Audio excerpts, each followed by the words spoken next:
fill up the attendance. Kindly fill up the attendance form as you join in the class. Damilola, please, you can help me drop the attendance link in the chat room. All right. And then without further waste of time, we are going to be diving into the class properly for today. And the topic for today is making ethical decisions and managing a socially responsible business. And it promises to be very, very informative. Our trainer is already on the call. Esther, I don't know if you are there. If you can hear me, you can take it off from here. Thank you so much, Mercy. Good morning, everyone. Good morning, everyone. Good morning. Good morning. Good morning. Please, if you're with me, kindly go to the chat box so that I know that we are together. Good morning. Thank you so much, Mercy, for the warm introduction. Thank you so much to the team of Transformation College. Thank you so much. I can see Ma'am Edith. Thank you so much for the opportunity, and thank you to Dr. Orlando too in absentia for the opportunity. Just give me a minute, please. Let me share my slide. Okay, just give me a minute, please. Okay, good. Okay, good. Good. Can you confirm if you can see my slide, please? Okay, good. Good morning, everyone. So today our topic is, sorry, please just give me a minute. Okay, good. Thank you very much. Now I can confirm. So good. Today our topic is making ethical decisions and managing a socially responsible business. And this is quite a lot. And I'm trusting that by the end of this class or this session, we'll have been able to break it down. And it is something that we would all understand what it means to make ethical decisions and how to manage a socially responsible business, a business that is not just centered around making profit or making revenues, but they are very much concerned about the social development of the people, the nation, and everything that has to do with the human development as a business, and just really doing business the right way. So at the end of this class, I do believe that you would have come into that particular knowledge. So this class is going to really take an interactive format, rather, sorry. It's going to really take an interactive format. It's going to take an interactive format because I'll be asking a lot of questions. I believe that everyone that is here has something, one or two or three more things to tell me about this particular course. And I also know that we all are here to learn, and of course I can learn from you. So that's not going to be whether I would learn or I would not learn, more of are you willing to share what you know with me? And I'll just dive right into it. The first question that I would like to ask, seeing our topic is making ethical decisions and managing a socially responsible business. One of the first questions I would like to ask is, what does ethics mean to you? First as an individual, then as a business owner. So do I have people that are willing to answer this question?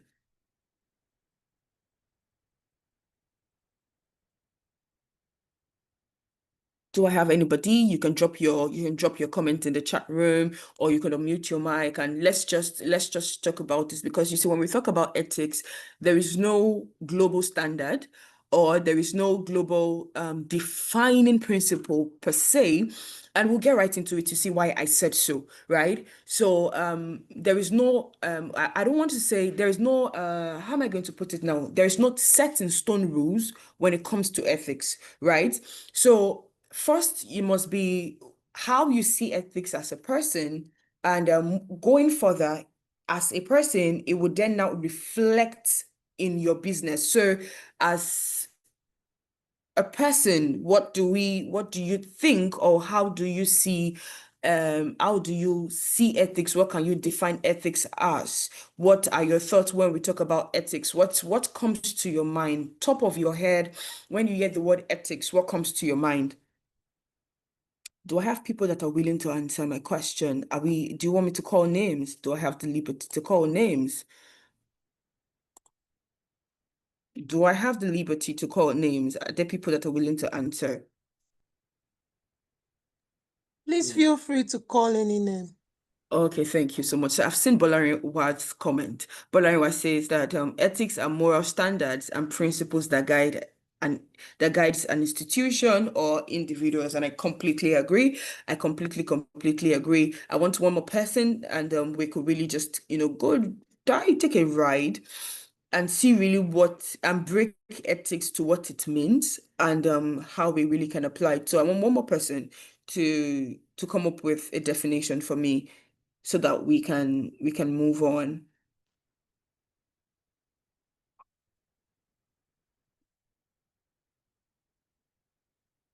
Any other person? Any other person? Any other person?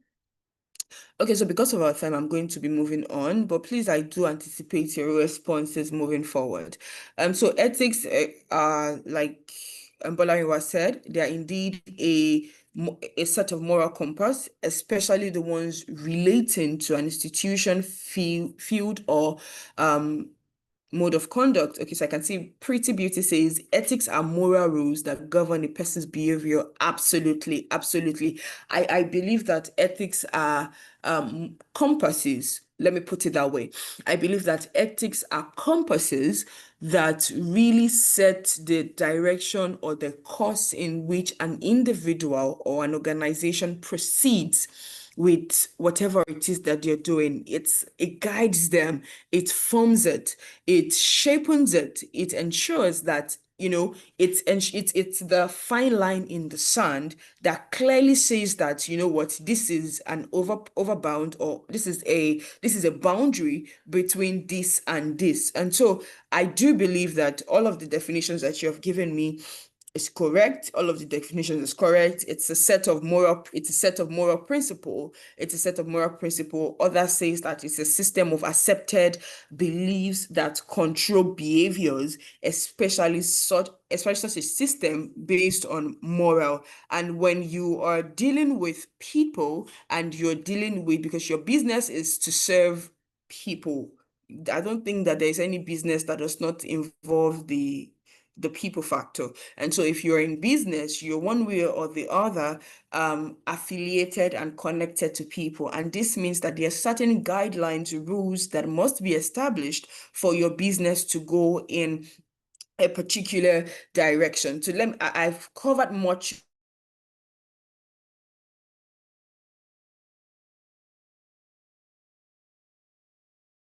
of what the definition is. So I'm just going to be doing a lot of just be doing ethics, one that lets you know that what honesty is key. It lets you know that as a company, if you've said you're going to do something, you need to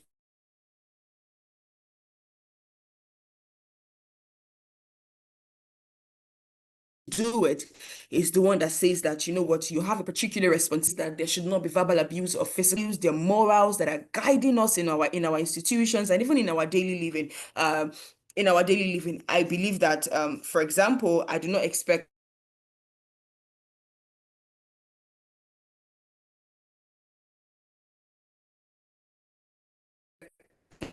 that what would we say now? Okay, let me give like a call. Pretty Beauties on the call. I do not expect that there should be a bit that results to using of in a boundary that we shouldn't cross. So all of that function and perform in the right way at the right time with the right response and with the right mindset or right moral conduct. And we're going to be looking at case studies. Now, I have 4 case studies. One, we're going to look at it explicitly clear. The other ones we're just going to brush through we're just going to brush through it. And whilst that is happening, I want you to think because we've all, one way or the other, been in situation where we stick to what we believe in. And I want you to think about it, because I'm going to come back to get your answers. I want you to think about it, to say, what time was I in a particular... Sorry, I'm just seeing your comment. Esther, Is it breaking? yes, Oh, yes, you are breaking. I'm so sorry. Is it better now? Yes. Okay, I I can hear apologize. you. Okay, thank you. I apologize. So I'm still going to, I was talking about, I wanted to share 4 case studies, and after that, we're going to be moving on to other things. But I wanted you people to think about a particular situation or scenario where you were in a situation that can be taken as compromising, right? And how were you able to deal with it? I want you to think about it, because I'll come back to it. But the first case study here is from these names are beautiful, so I'm just going to pronounce it. Forgive me if I did not do it well. So it's from Martin Shkreli. I don't know if I did good, but Shkreli, if somebody else can pronounce it, you can just let me know. So, but from Martin Shkreli, and it was quite popular. It was quite, it was a scenario that was known globally, and it was like the big... It is on presentation mode. Hold on, please give me a minute. Esther, you are breaking. I don't know if you can disconnect and then reconnect again. I can hear you. I can hear from my end. Maybe it's network. Can you hear me? Yes. Is it clear? Do you need me to log out and come back in? Yes, please. Yes, please. Okay. Maybe That'll for be them. fine. Yeah. Okay. Okay, good.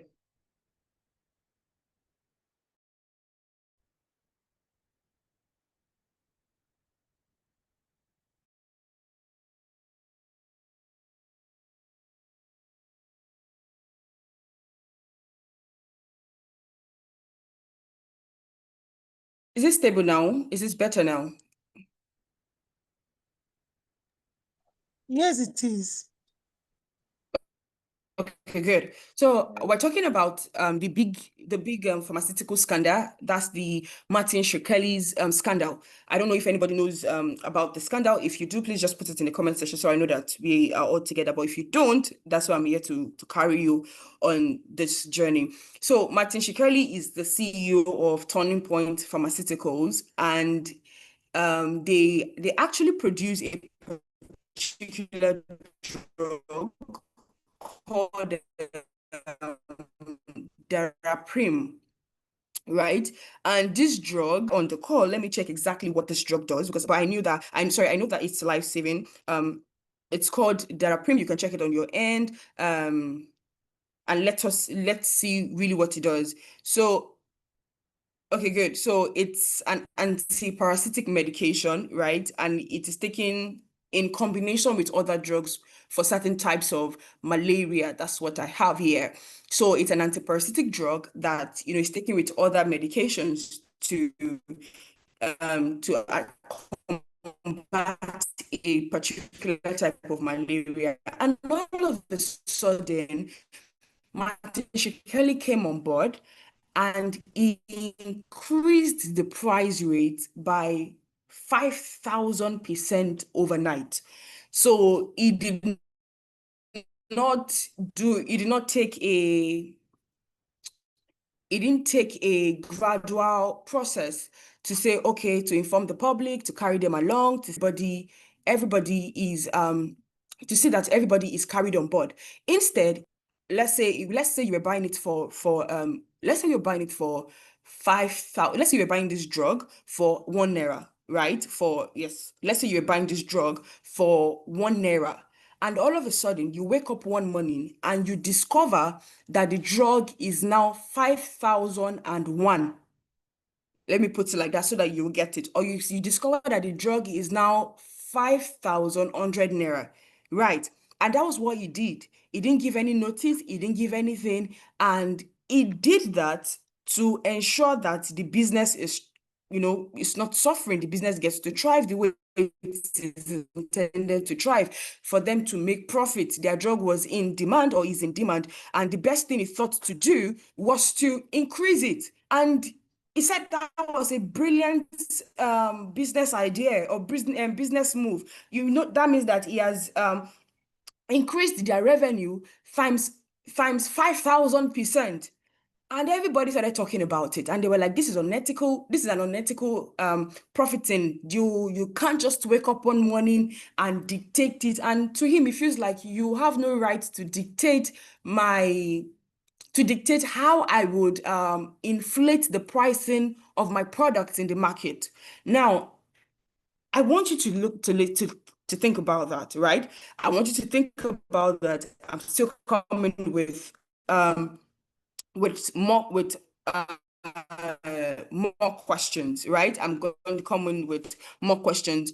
Another one is a gender pay inequality at BBC.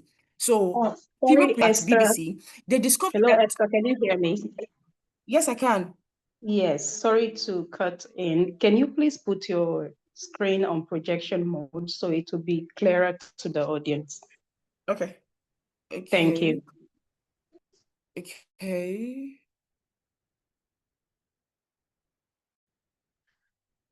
Okay. Just give me a minute. I don't know. Hold on, please. Okay.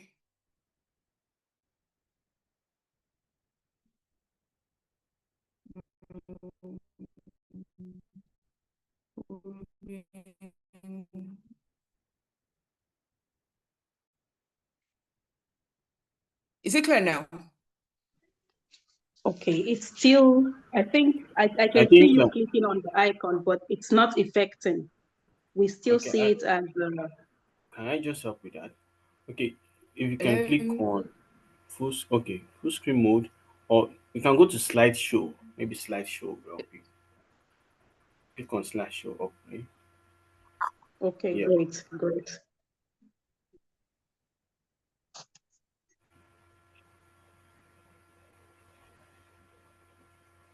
So it's currently on full screen mode.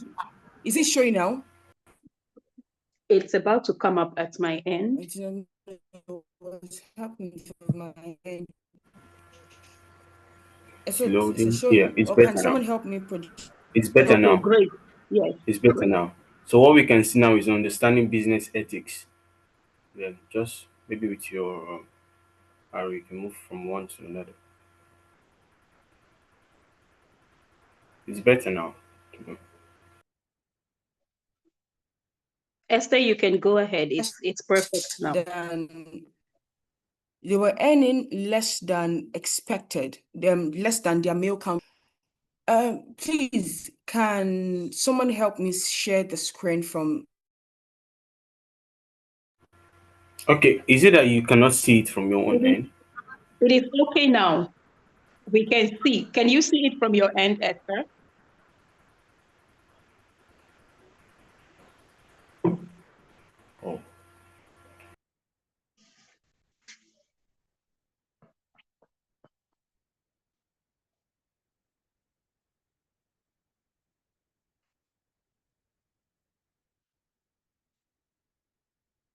Is it better now? Can we see my screen? Yes, but it's not in projection mode. Okay. Okay, let me work on that.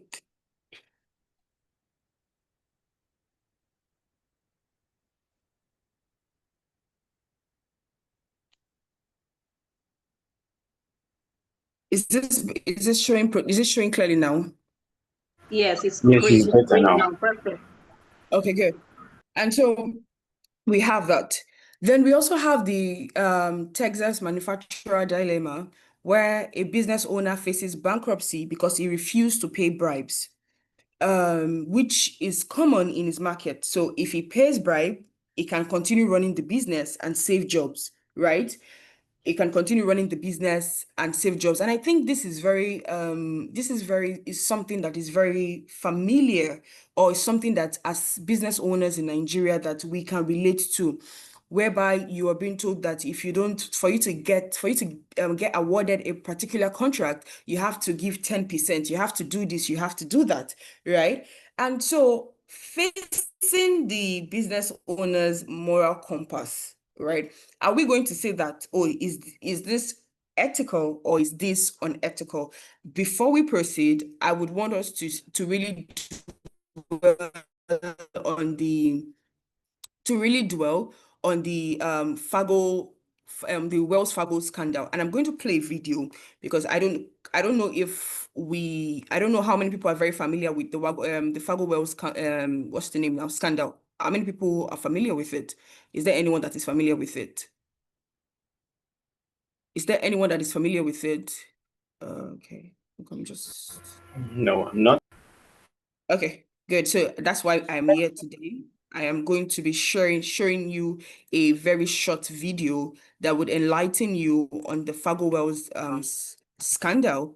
And after that, we will now go into into a particular discussion to say, you know what do we call ethics?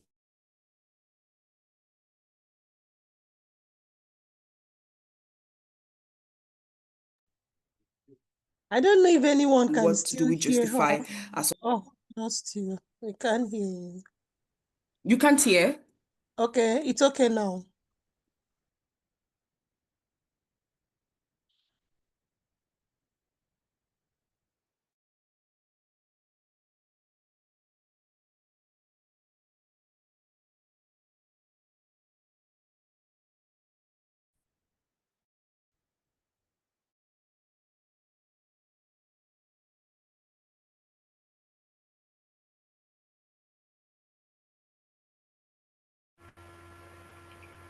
I don't think I can't hear the audio of the video. I don't know.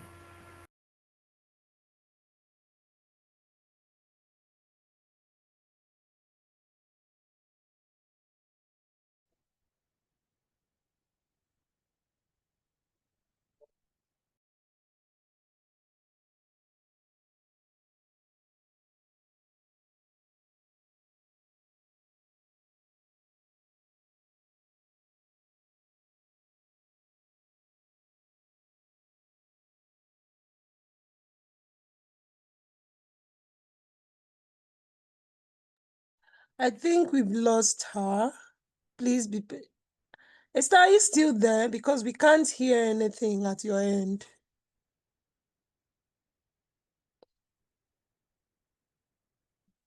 She's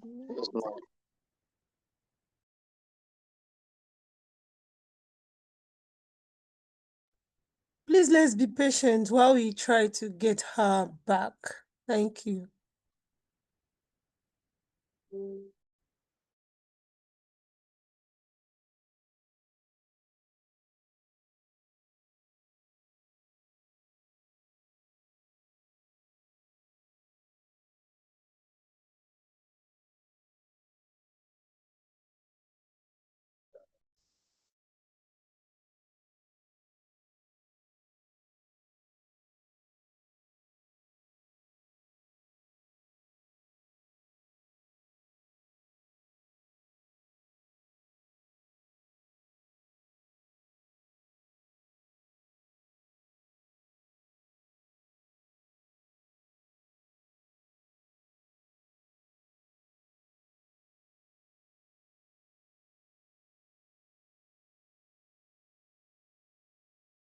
Sorry, guys, I sincerely apologize. I do not know what is wrong with my network. I've been alternating between two service providers and it's still the same thing. I don't know if it's something that everybody is experiencing from there. I do hope that it gets better. So please just give me a minute. Let me share the video again and we can proceed.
So, Ma, what about this?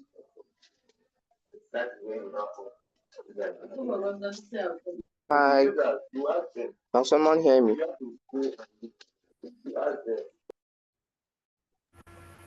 Yes, I can hear you. Who are the people?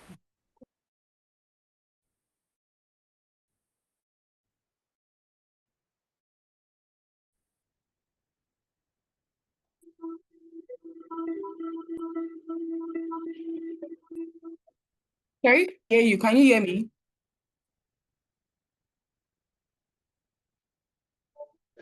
Yes, Ma, we can hear you.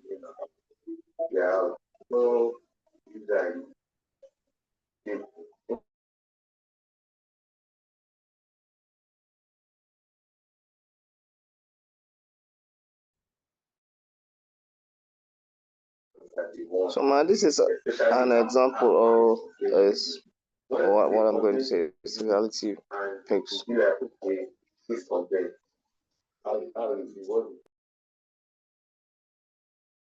None of us were able to follow the video of Ago's scandal is about now. Please, can I get a response so that I know that we are all on the same page? Yes, I can hear you. Oh, okay, good. So are we able to follow? Did we follow the video and did we see what Wells Fargo scandal is about? Yes, I think I was able to follow partially. At some point, it was breaking, but I understood the news behind that. Okay, good. Okay, good. And so what were you able to take away from it? Okay, it's concerning the creation of accounts without the consent of customers, and I think at some points they got fired. Maybe the employees got fired because of that. So it's just around something like that, or maybe beyond a little. Yeah. You're absolutely correct. Thank you so much. You're absolutely correct. So they gave an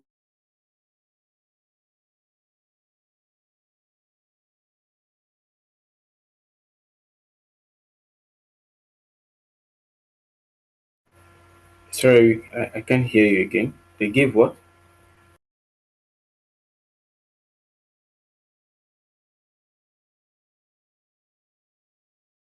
Okay, so I think that her network is really Yeah, it's a network. fluctuating. Yes. So Esther, I don't know if you can change your location or something because we are finding it very difficult to hear you. You are really breaking. Yes, Ma, that's it.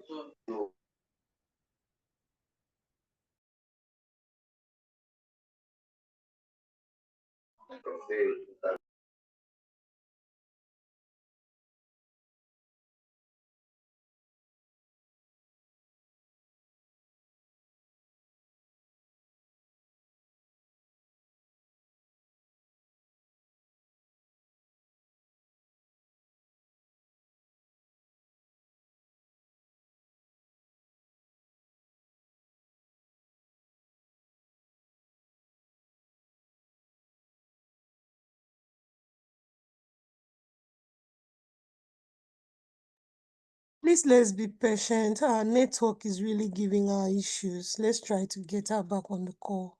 Thank you so much.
Please, can someone hear me?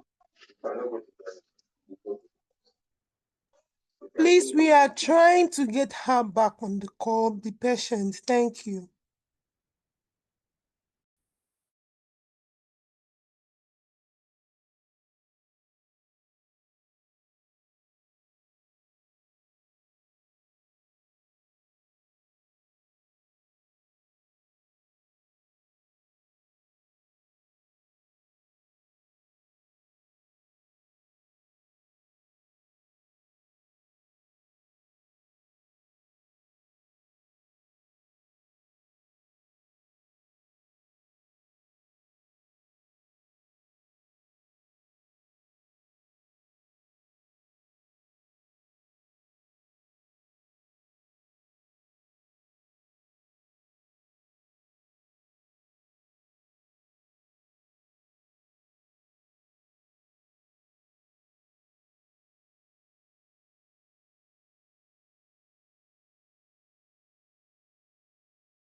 Hello, can everybody hear me?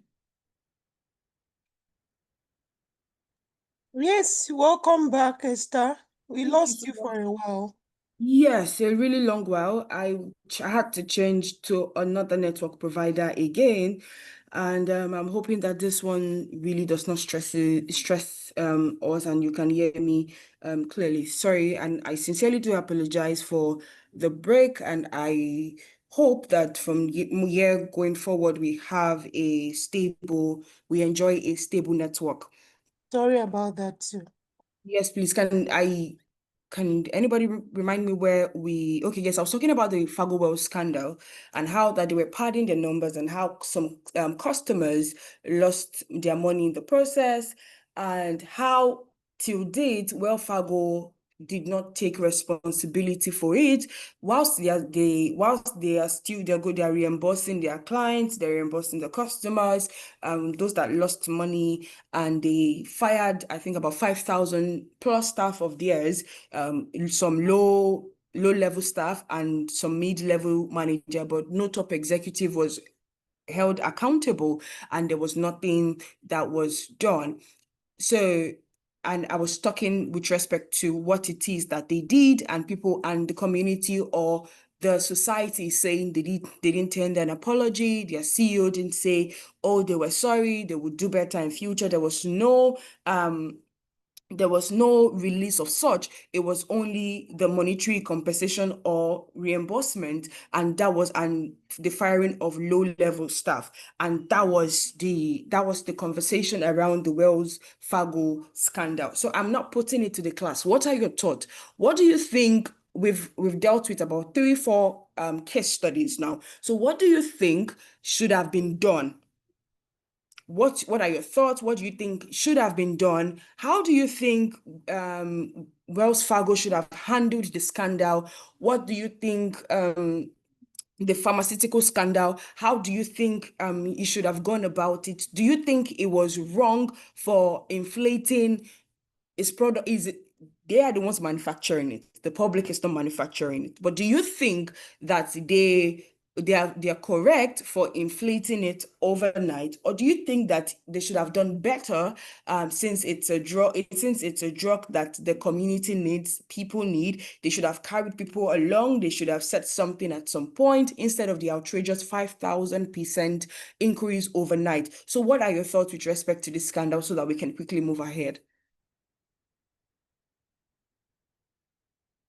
Does anybody want to try? I think now I'm going to take Mercy's offer by calling in names. I've heard from Peter today. I've heard from Pretty Beauty. I would like to hear from I can see Prosperity. I can see Ismail. I can see Kayode. I can see George. I can see Isaac. So please just kindly unmute your mics and let me know your thoughts with respect to all of these case studies that we've mentioned.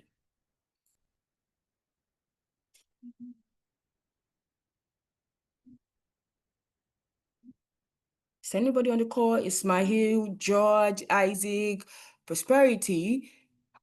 What are your thoughts? Okay, so I can see Bolariwa say that I feel that they could have informed the public before the increment. Absolutely. I think I'm 100% on you with that. But you would also agree with me that Bolariwa, that they are the owners of their products. And the same way I should not tell the woman or a canteen, I shouldn't tell a restaurant owner the pricing for their food or their products or their services. The same thing the CEO was talking about, that why do they have to inform people about the change in pricing? Why do they have to do that? Why do they have to carry people along? Everybody has autonomy with respect to their product. So why do you want me to carry you along when this would benefit the company? It would drive revenue and amongst other things. So why do you think, looking at it critically, Bolariwa, so why do you feel like they should have told the public? Why do you think that they should have done that? George, Ismail, I can see your comment. Prosperity, Isaac, I would like to gather everybody's thoughts. Pretty Beauty, Peter too. Yes, I would like to gather your thoughts. But if people can pay, they will make sales, and they won't be able to drive the said revenue. Absolutely correct. Absolutely correct. But there's a way that certain business, or there's this popular saying now in Nigeria. I believe that I can see your name, so I'm going to assume that you are a Nigerian. That they say that you're not my target audience. I don't know if you've heard that statement, especially with small business or medium-sized business that says, you're not my target audience. I have my target audience. You see, so there is this mindset of saying that if one person does not purchase, the said or supposed target audience will do that. And so this was the thought that he adopted when he was thinking about that, to say that they will adjust because it's a necessary drug, and so they would adjust. And for the people that cannot afford it, they have people that would be able to afford it. And I think at some point they also mentioned how that it would now drive government and certain organizations to provide subsidy, right? So that was like the said thought and pattern around that, what's the name now, around that thinking. But of course, again, I believe and I agree that it is unethical to wake up one morning and decide that the right thing to do is to increase or inflate the pricing. The same thing with Wells Fargo. Money is good, reimbursing them is good. However, there is a level of standard that we must be willing to hold our businesses. There is a level that you must be willing to be accountable. There is that level that you must be willing to be accountable, to say to yourself that as a business, we must imbibe certain ethics, and we have key business ethics. We have morality, we we have behavior, we have principles, we have trust, we have responsibility, relationship, reliability, and choice. The moment you begin to default on any of these, you are shortchanging yourself, and you're taking out of the and you're crossing a boundary. Remember how I said that there had to be like a fine line in the sand that says that this is right and this is wrong. The moment you begin to cross over, the moment you begin to blur the lines, you find out that you begin to run an unethical business. And one thing about it is that there would always be a justifiable excuse as to why there would always be a justifiable excuse as to why a particular decision is right or wrong. However, we have a compass, we have a fine line in the sand that dictates what is good and what is right. Now, looking at this, approximately 25,000 years ago, that is, 2,500 years ago, Socrates stated that ethics consist of knowing what we ought to do, and such knowledge can be taught. Then Wall Street Journal came up, I think, about 3-4 years ago, a couple of years down the line, and says that, you know what, ethnic courses are useless because ethics cannot be taught. Most current day psychologists would agree that you can't teach ethics, but you can teach people ethical behavior, which involves developing their ability to critique and reason when faced with decision making. And this I completely agree with. So the same, because when I started this conversation, I drove the conversation from a personal side down to a business side. I am of the belief and of the opinion that if you do that, the ethics that guides you as an individual or a group of individual reflect in how you carry out business, reflect in how you handle your business, it reflects in how you show up to your business, and it reflects in how you project your business. And so there are certain behaviors that guide, there are certain behaviors for people that guide a particular business that grow to become business ethics. Now, if we cannot teach ethics, because like I say, ethics is very intangible, and it is really what we get to imbibe over time based on environment, culture, and a couple of other things. However, if you cannot teach ethics, you can actually teach ethical behaviors. You can teach people that this is the said behavior of how you are meant to operate, and you're not meant to operate. Now, let me digress a bit before we start running really fast. I don't know how many of you have watched the movie Suits. Now, Suits plays a very, very beautiful scenario of when you start bending the rules, how you fall into much more unethical customs. So for those that have watched Suit, I do believe that we have Suit witnesses in the house. So for those that have watched the movie Suit, you will find out that if Harvey had stuck to the company's rule that says we employ Harvard trained lawyers, if he had stuck to the rules and indeed didn't involve Mike, regardless of his competence or his genius ability, you would find out that the troubles that they faced from the moment Mike walked into the door down to the moment where even Harvey himself had to resign, it would not be there. Now, I understand that it's a movie and it's a very good one that keeps us, coming back for more. However, it shows a very key lesson there on how that ethics, moral compass, certain regulations are put in place to ensure that we follow a particular guideline. Are we together? Now, I think I've been able to get what you think. I've been able to ask a couple of questions to say, what do you think really is really ethic means? How do you think that we can justify it? What do you think? Do you think that ethics can be taught? Or do you think that we can actually only teach ethical behavior at best? Because of our time, I would encourage you to put it in the chat room, but I'll be going to the next slide. Okay, good. Now, so importance of business ethics. There are 1,001 importance of business ethics. You have a lot, and this is a summary of this is like shortlisted ones on the importance of business ethics. And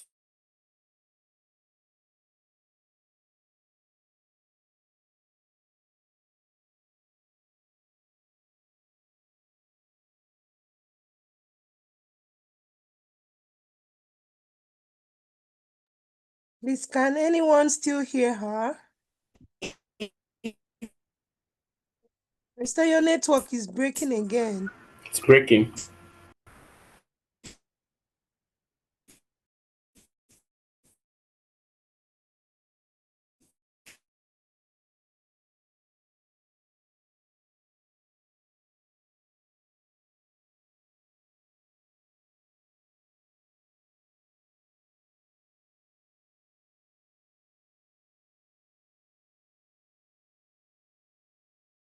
okay, I'm sorry, guys. I was talking about the protection of society, and how that when you do business the ethical way, you get to protect the society. When you're doing business the way that it should be done, people are shielded from unnecessary harsh realities. For example, the pharmaceutical scandal.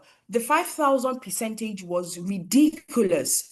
And imagine the people that would have died, the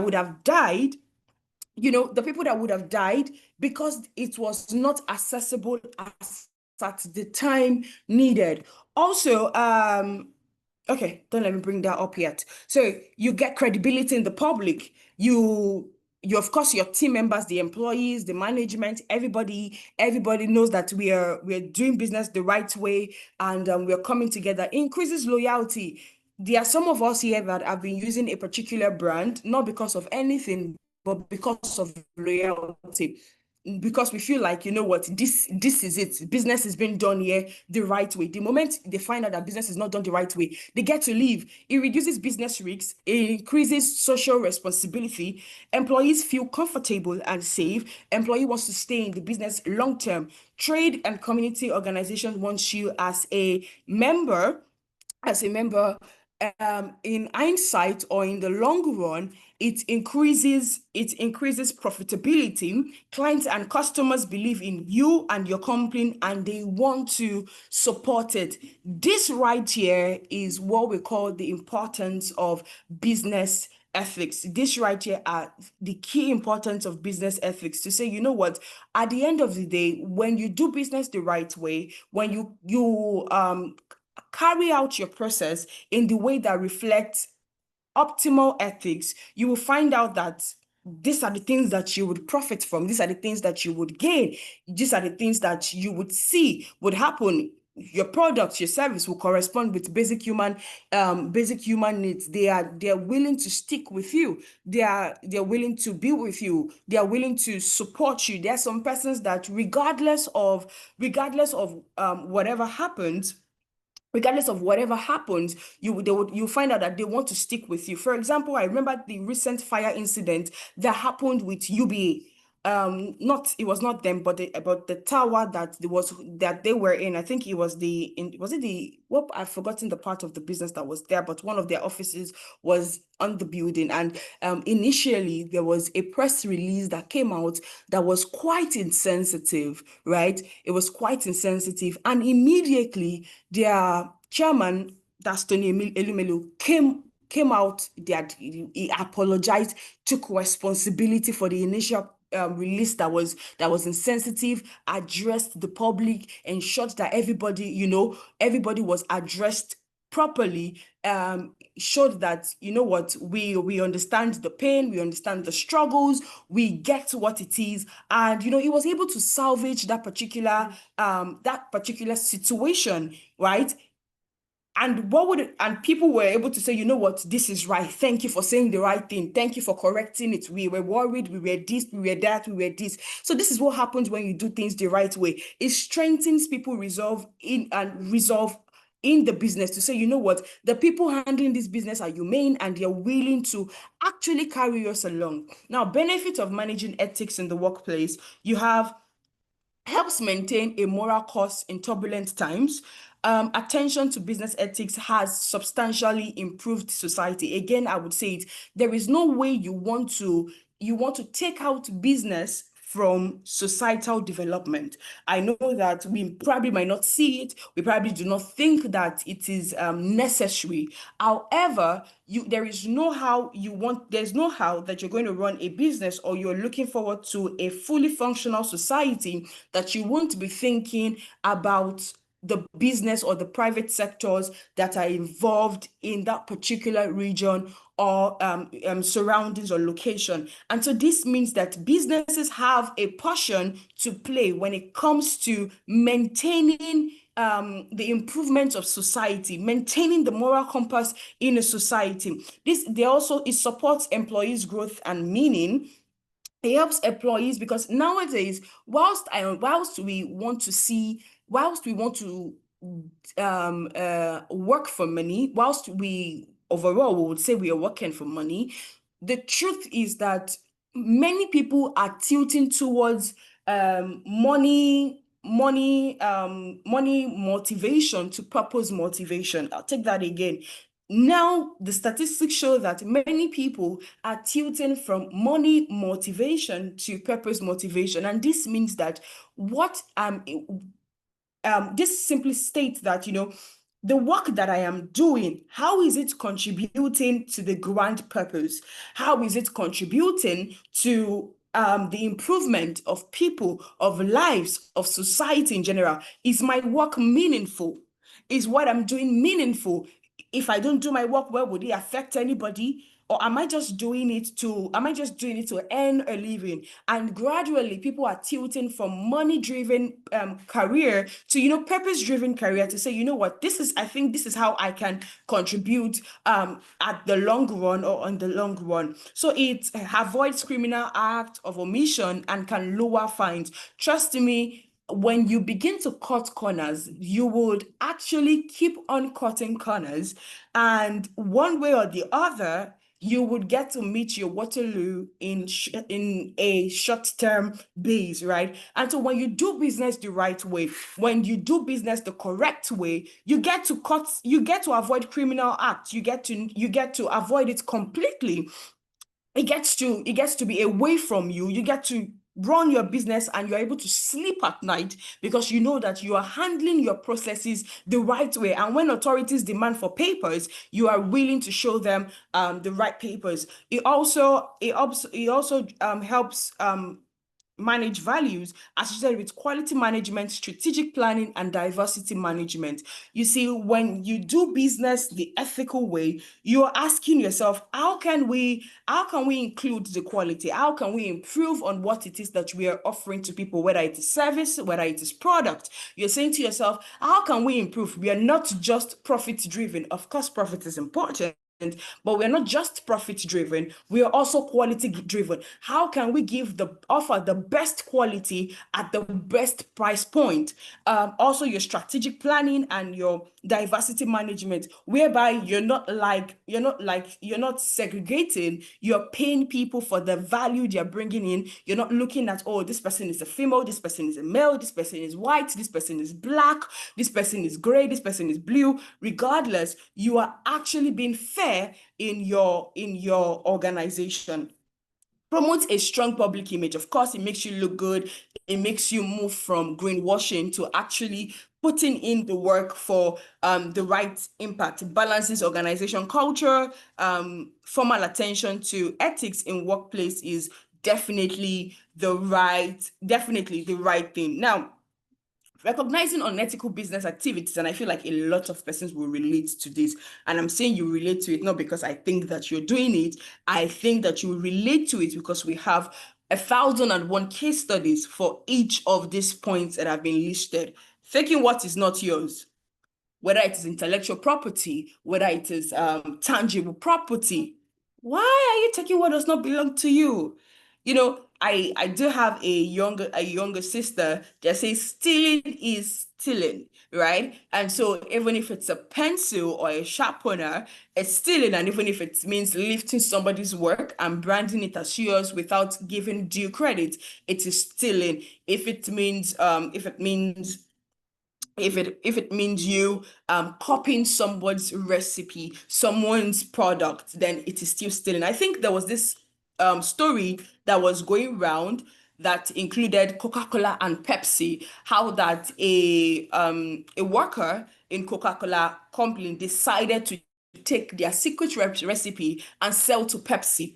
And so when Pepsi got wind of it, they informed Coca-Cola immediately to say, come, there's somebody internally that wants to sell out your recipe to us. We don't want it. We are good enough. They could have taken it. I feel like these two are going neck and neck, head to head, right? So they could have taken it. They could have done what they want to do with it. However, they had this moral compass that guides their business to say, you do not take what does not belong to you. And they were able to get Coca-Cola's attention. And of course, that the employee was dismissed. Lying, saying things are not true to gain an advantage. So I'm going to talk about this, especially from the greenwashing perspective, because I really did an in-depth study. I think, was it second quarter of this year? I think I did that, second quarter. And you will see how that a lot of companies are greenwashing. They are impact washing. They want to feel good. They want to show the numbers. They want to say that they've done something when they know that internally they've not done that thing, when they know that internally they're not refining their process to match what it is that they are saying outside, when they're not ready to show you their report, they're not ready to show you their footprint, amongst other things. So saying things that are not true to gain an advantage. You're saying, for example, as a company, all the things that we use are green products. We do not use this, we do not use that, we do not do. And when knowing fully well that when you check back end, you really now see that it's all a lie, and it was to mislead the general public, for them to believe that the company is doing something or improving a particular process, whereas they're not doing it. And that is a terrible, terrible, terrible, terrible behavior. Misleading others, I think I've touched it online, giving false impression, promising promising products that do not perform as expected. And you will really find this I would like to call it in the health, should I say in the health sector? Of course, they are everywhere, but in the health sector, especially the fitness side, you will find this in the, I think still health, but like the skincare product. If I take a care or type of soap that they said to you will make you like this or like that, and it ended up being a lie, raise up your hand. I'm sure that more than half of the class can absolutely relate with these things.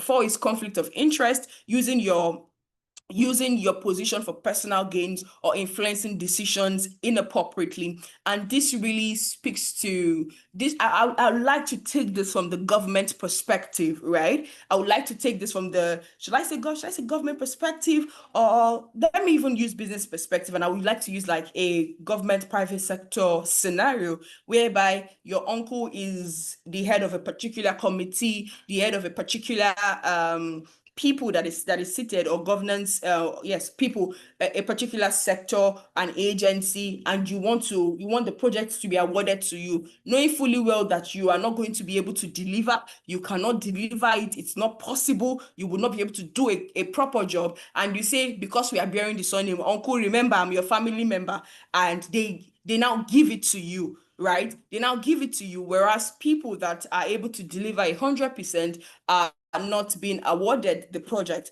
or you using your position for personal gains to say to someone that, this supplier, we want 20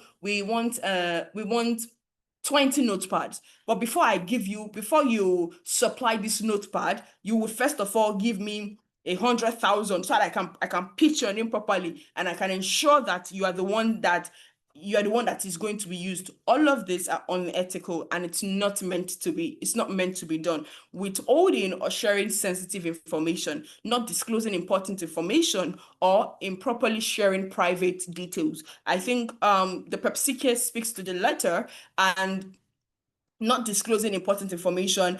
I think that we all know, and that's why some persons now go the extra mile to get people to sign NDAs. Now, before you sign an NDA, make sure that you know that you're signing the NDA for I don't want to say a good reason, but from a morally correct standpoint. So you're not trying to sign they're not making you sign the NDA, or you're not making someone sign the NDA, or you're not signing an NDA so that you do not talk about information that can liberate people, or a particular information that is jeopardizing the life of people, and you're not talking about it because you do not want it to be bad business for the people that are concerned. Then it is wrong. When something is being done that is not done the right way, it should be escalated. And of course, we're still going to talk about the whistleblowing protection I think later on. But of course, yes, it should be done appropriately.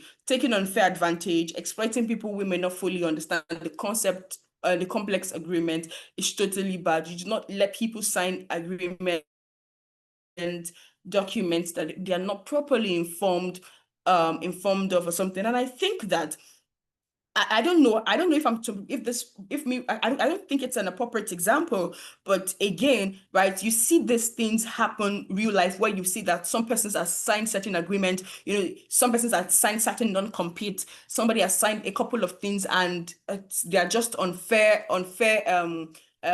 requirement.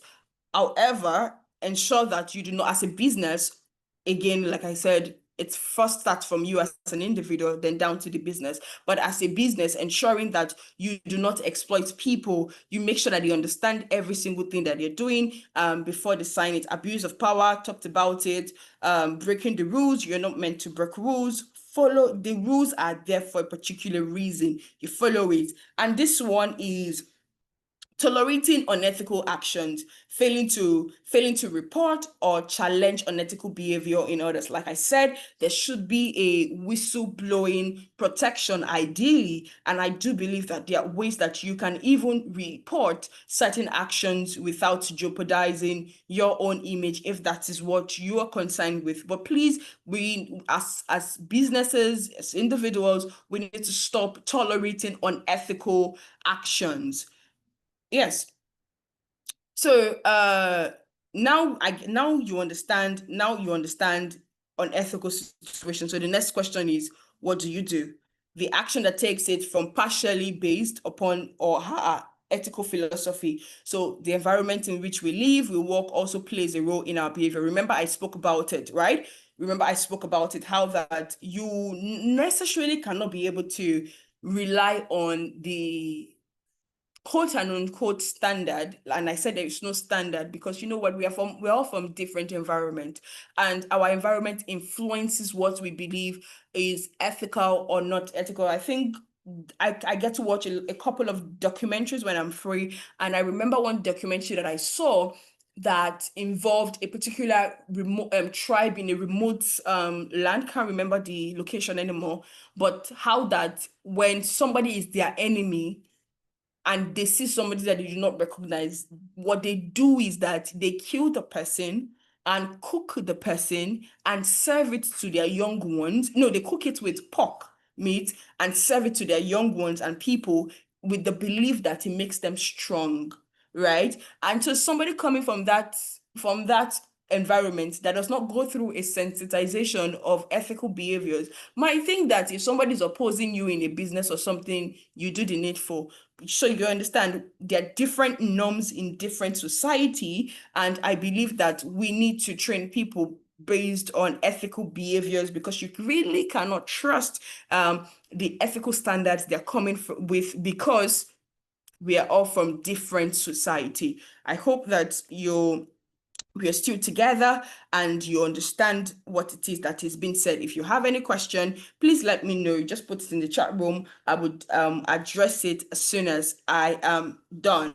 So justice is ensuring that rewards and burdens in society are distributed in a fair way. So expectation of fairness, we expect in various aspects of life, such as fair grading in exam and fair wages, which of course again is very necessary. So I remember then that I think then at some point there's this belief that if you wear glasses, you are a lot more intelligent than the next person that is not putting on glasses. And so when I think I even had a teacher or a lecturer that did that, I can't remember fully well. But like if you're putting on glasses, if whatever the person writes is admissible, yes, I remember now, is admissible. Whatever the person writes, certain tweaks can be done to ensure that the person gets the full mark. Whereas if you're not putting glasses on, it's assumed that you failed it because you do not have the intellectual capacity to compete with your other counterparts. And so whatever you've written is wrong from the beginning. And so, we expect fairness in the society and in business, of course. Modern democratic view, in democratic societies, fairness is often seen as equal pay for equal work, meaning people are paid based on the market value of their work, even if it means different jobs and different wages. And so this is simply put in to say, you know what, in the labor market, there is the way how would I put it, the way it works in the public sector space, whereby they have level one, they have grade one, grade two, and sometimes they call it level one, level two staff, and they are all paid the same amount across board for that particular people, for the employees of that particular government, is what is being said here, and how that people should be paid the same price, the same amount for the same level of work, especially when you put them in grade. Now, alternative views. In contrast, some theories like the communist thinkers argue that fairness should be about distributing rewards and burdens based on individual needs and abilities. So overall, the concept of justice involves balancing what people give and what they receive in a way that society deems fair. And when I'm thinking about this, I think of Lady Justice, right? I'm not a lawyer, but I know I've seen Lady Justice a couple of times. And I just look at it and the balance, and I'm like, is this thing really fair? Is this thing on the scale really equal? Yes, so but the concept of justice overall is that everyone should be allocated rewards according to how they act and what they give out. So whatever it is that you're doing, it is how are you acting, and for every action there is a consequence, whether good or bad. There is a result, or there is a reciprocal, whether good or bad. So that's the concept of justice. This right here is the concept of justice. Now we have the concept of the okay, before I go into this, are we still together? Are you learning? I would like to take your feedback so that I know that we are still together. Are we still together, guys? Are we still together? Absolutely. Okay, good. Okay, good. Thank you. Thank you for that feedback, Mercy. Thank you for the feedback, Mercy. So for the how will I put it now? Sorry, please just give me a minute. Good.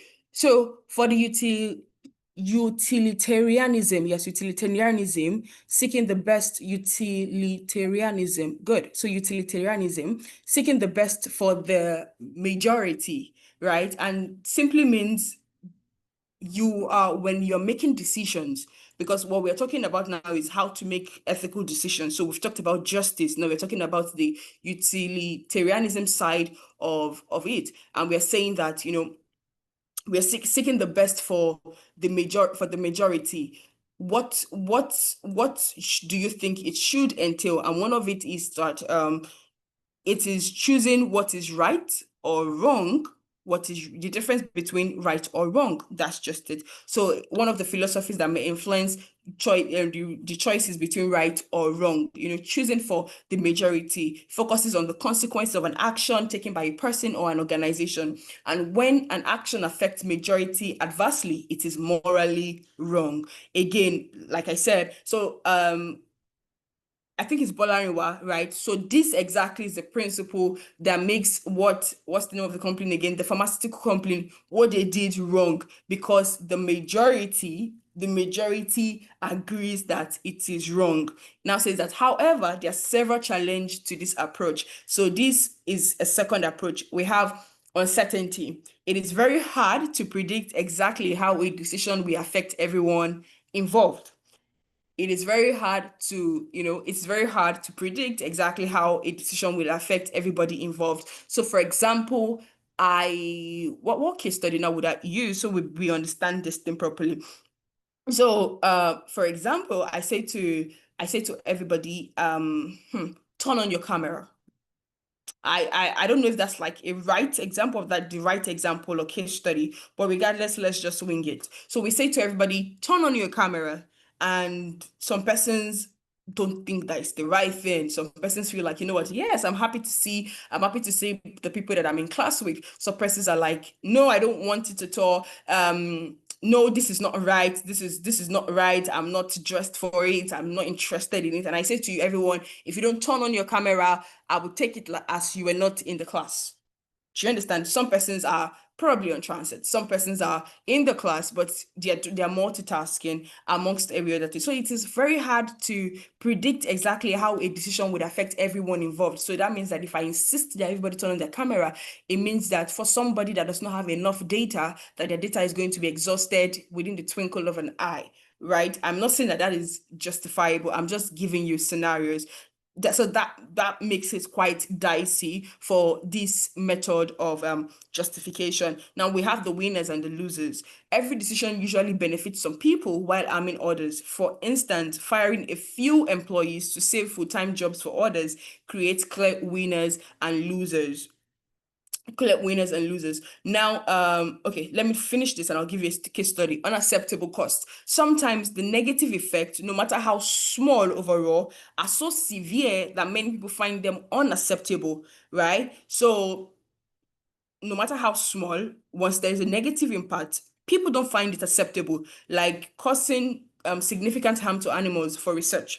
I can give you another case study. I remember when I had to do my final year project, and I had to work with guinea these rats. They're not your regular house rat. The guinea pigs. They're not your regular house rat, right? We use them. We experiment a couple of things on with them, and at the end of the day, we slaughter. We do not kill. We slaughter them. We give them a blissful end, right? We slaughter them, and we get our feedback, and get our feedback to say, okay, this worked. This did not work. The animal reacted to this. This was what we discovered, and all. And some people still get mad and say, you know what, you can't do this on pigs, you can't do this on guinea pigs, you cannot do this on this, you cannot experiment on animals, it is not right, they also have feelings, and like that. So as long as there is a little or minimal negative effect, people are going to complain. And let me bring this home for you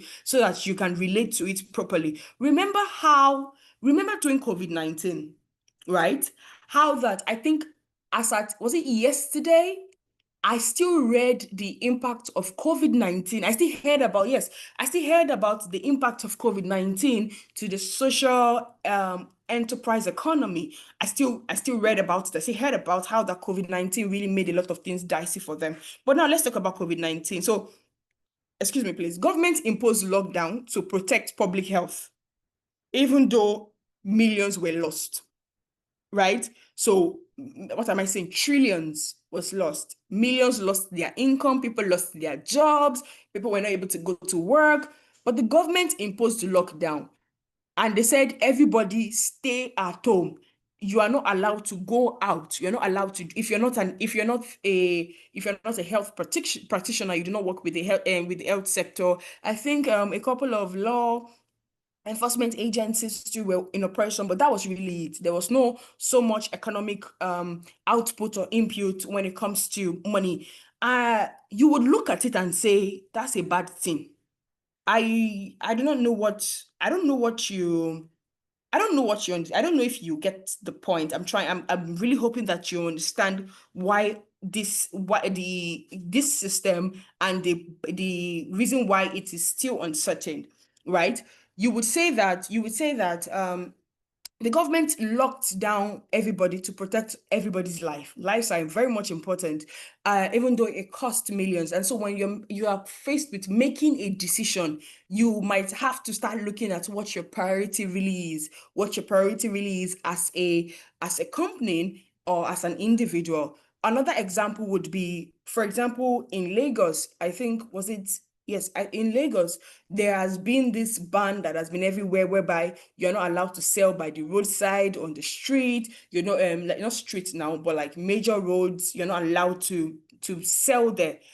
And whenever they see you, they carry you and your wares, they put it at the back of the van, and off you go to their site. Now, you will say this is mean, people are trying to make a living. However, the government did that to ensure that there is urban cleanliness. People would say Lagos is smelling, but there is something that is contributing to the smell. There are people that are actively contributing to the waste dumping refuse without proper, dumping refuse. They're not discarding refuse properly by the roadside, refuse decaying on the major roads, and everywhere is smelling. And so you see, they had to make that particular decision. You also have to, I'm sorry guys, so yes, they had to make that particular decision. So that's like an example. That's an example of I'm sorry, I don't know why I keep stumbling on that word, but it's utilitarianism, right?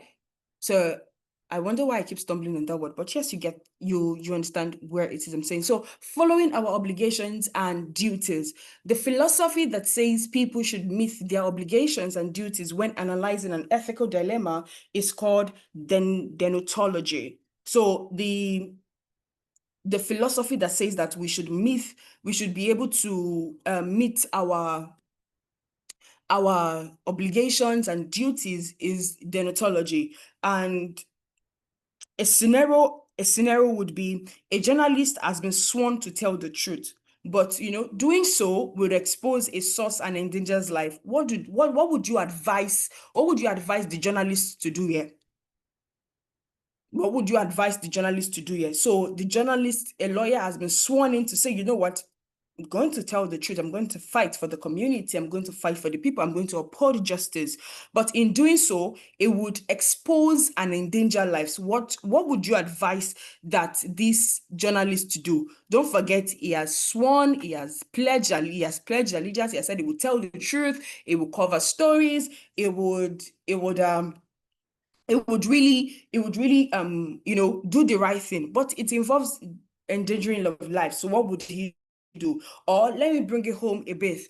When a medical doctor or a surgeon is asked to operate on a serial killer, yes, so a medical doctor is asked to operate on a serial killer that has killed thousands or hundreds of people, and they are asked to operate first. Life is above, right? You get to find out that all of these are dicey situation, and you are obligated, you are required to follow the rules and the regulation. Now, for another case study would be the Hawkins pest control, right? So a technician that works with them has decided that it is ethical duty, and it is very practical to be on time for meetings with homeowners. So pest control are people that go to house to extract or take out rodents, pests that disturb them. For example, there are some of us that do not like rats, that when we see them, we jump, we scream. So these are the things that they do. So He's on his way to go meet them because he has a duty. He has a duty. He has to be there on time, and he's running late. Is he supposed to break the law on his way to the place? Is he supposed to pass the speed limit? You understand? And so these scenarios of conflicting obligations does not lead us to clear ethical, correct resolution, nor does it protect the welfare of others from the technician's decision. So this is just to let you know that whilst the word ethics, right, and bringing it home, business ethics can be dicey. There are times that you really need to evaluate your priorities in obligations and your discharge of duty. Then you have the individual right, which is very common. Human right, human right, human right, human right, human right, human right, human right, human right, human right, human right. Now, what it just implies right to live, life to freedom, life to the pursuit of happiness, at birth, and it's given to you at birth and cannot be arbitrarily taken away. And so all of this are considered as part of your legal rights because you're as once you're being born, your government they've put it in the constitution as part of your right, and all of these are conferred to you as you're being born as your legal right. Sorry, please give me a moment. Good. All of these are being conferred to you as your legal right. Now, but bringing it home again, a government auditor exposes misuse of public funds and faces intimidation, right? So a government auditor exposes misuse of public fund and faces intimidation. Should he keep quiet or should he continue to fight? Should he keep quiet and should he continue to fight? Another scenario would be an employee that works with a cigarette company. I think, in fact, there was one case of this guy, Jeffrey Wignard. Yeah, Jeffrey Wignard. He exposed that his company's cigarettes were addictive and harmful to health. But they lied to the company. They lied to the public that it was not addictive. It was not addictive. It was not harmful. It was they used a particular type of this and that, and it does not result to any damage or organ failure or something. But Jeffrey found out and he exposed it.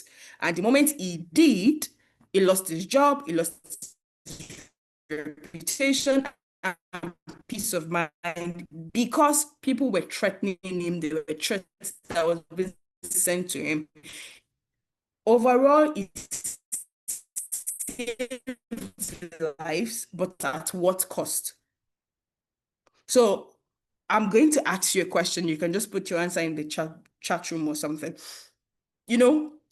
What would you do when you're faced with things like this? So as a business owner, as an employee, what would you do when what would you do, when you expose your company for wrongdoings and you lose things that have been done and you vocally talk about it? Do you think that you've done the right thing, or do you think that, you would rather keep quiet to what's the name now? You rather keep quiet to protect your job and your means of survival? Again, these are questions that we need to ask ourselves. So I have a question that I want you guys to answer. So what actions within your company would cause you to whistleblow? So what do you think would happen? What particular scenario would have to occur that you might need to now, whistleblow? What are some of those things that would happen that you might need to whistleblow? Are we together? You can unmute your mics. You can put it in the chat room. What are the things that you think would happen in your organization that you might not know how to keep quiet anymore? You need to say, there's something right happening here, or I would expose them, or what would that be? Please, I crave your indulgence. Please, guys, I crave your indulgence. I crave your indulgence. I don't want to call names again. Please, what do you think would happen? What things do you think that you would see in your company that would make you say, please, I can't keep calm again. You see, this thing has been happening. What are some of those things? Ismail, are you on the call? Ismail, are you on the call? Bolariwa, are you on the call?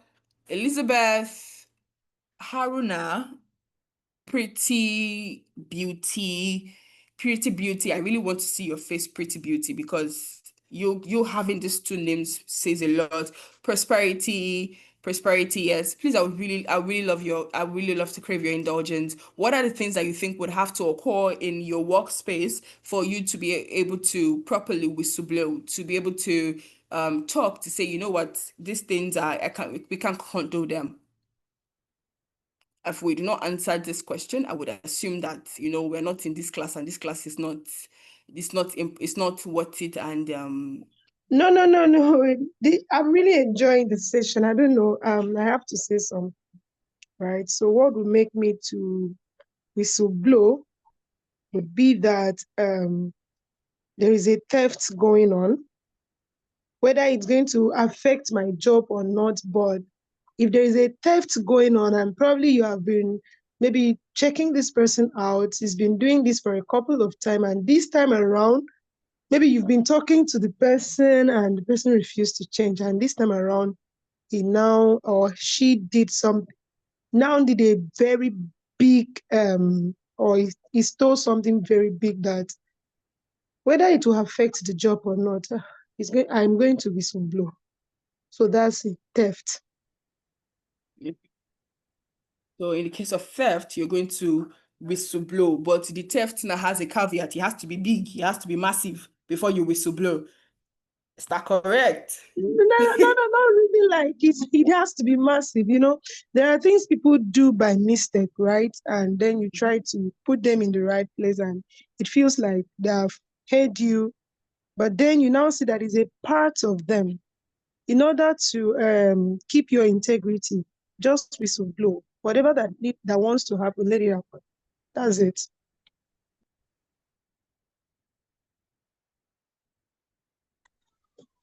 Sorry, can I? Esther, sorry. Okay, so what? Hello, can we hear me, please? Hello? Yes, I can. Oh, Absolutely. okay. Okay, Yes, I thank can. you. Yes, I can. So, I feel like what could make me whistleblow is I wanted to say the theft part of it, but our lady here said it. So I also think that, based on the company's internal guides or policies, they said that strife between teammates or colleagues should be resolved amongst themselves. And also another part of it said you should not, be a busybody, prognosing into other person's business and all. So, but I feel like if a situation within the organization that affects the productivity of the staff, that is due to an internal strife between two persons or more, because it's you they will obviously expect you to just keep quiet and just watch them try to resolve it, but it's going to affect the productivity of the entire team and maybe the company at large. So I feel like there is a degree to where it can get to. It's not like when it starts immediately, I just go out to, whistleblow.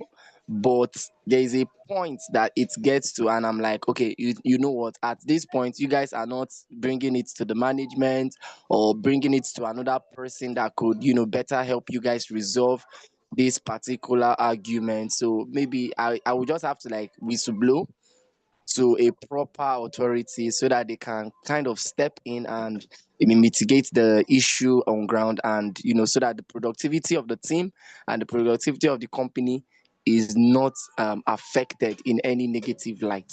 So that's I feel like for now that's what I can think about that I could likely whistleblow. Yeah, thank you very much. Thank you so much for your submission. That was really good. Thank you so much, Mercy. Thank you so much, Prosper. So I put up here the why employees keep silent, the survey that was done by Gallup panel in March 2020. And top 5 reasons were: I thought no action would be taken. I was afraid of retaliation. I previously reported a compliance or ethics issue and it was not a good experience. I'm not sure it was a violation.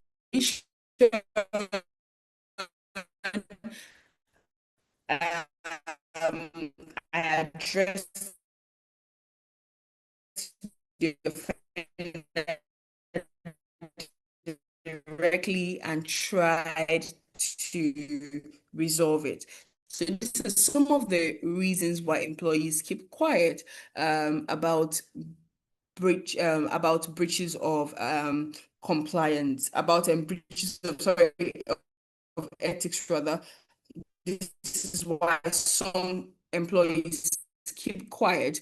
I felt no action would be taken. I was afraid of retaliation. I addressed you really say that maybe the person did not know about it and spoke to the person.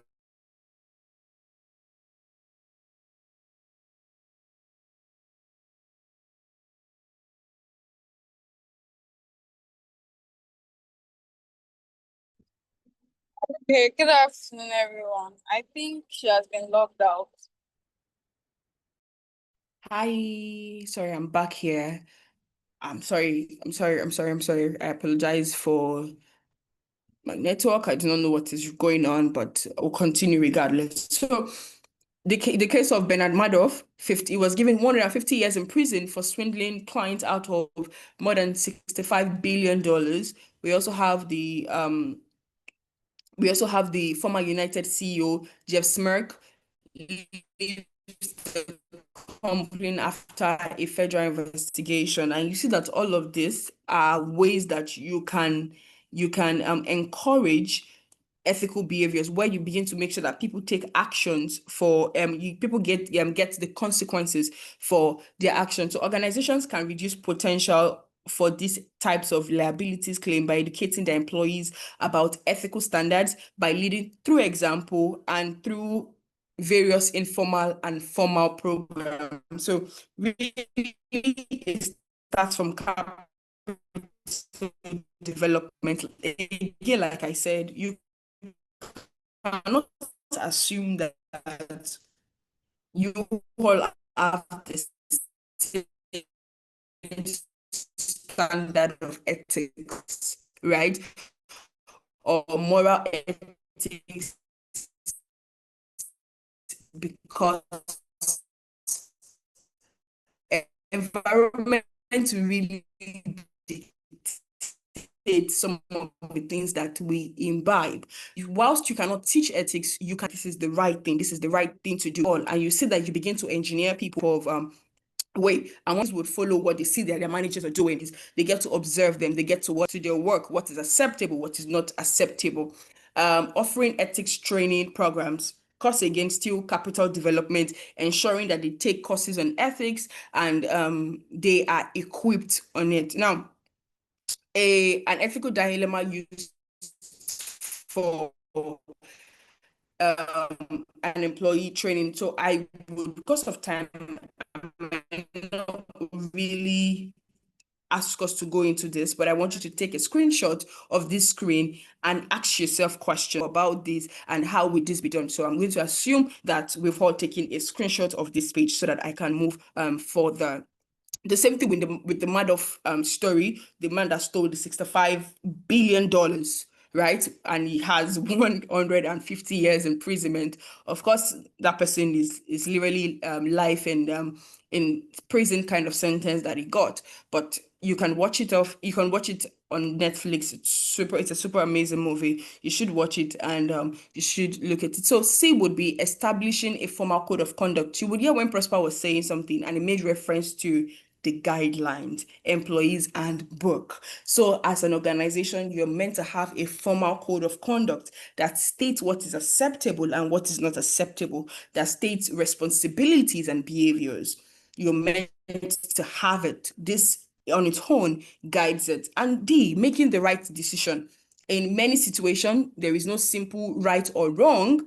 There are some self-tests to help make the right ethical decision. So first ask yourself if the action is legal. Is this thing acceptable by the law? Is it legal? Ask yourself if the action violate your company's code of conduct, code of ethics rather? Does it violate your code of ethics according to the handbook that was given to you? Does it violate your ethics? I think Prosper spoke about his own company where it says that if there's an altercation, they're expected to manage it, and if not, you escalate it, if I'm correct.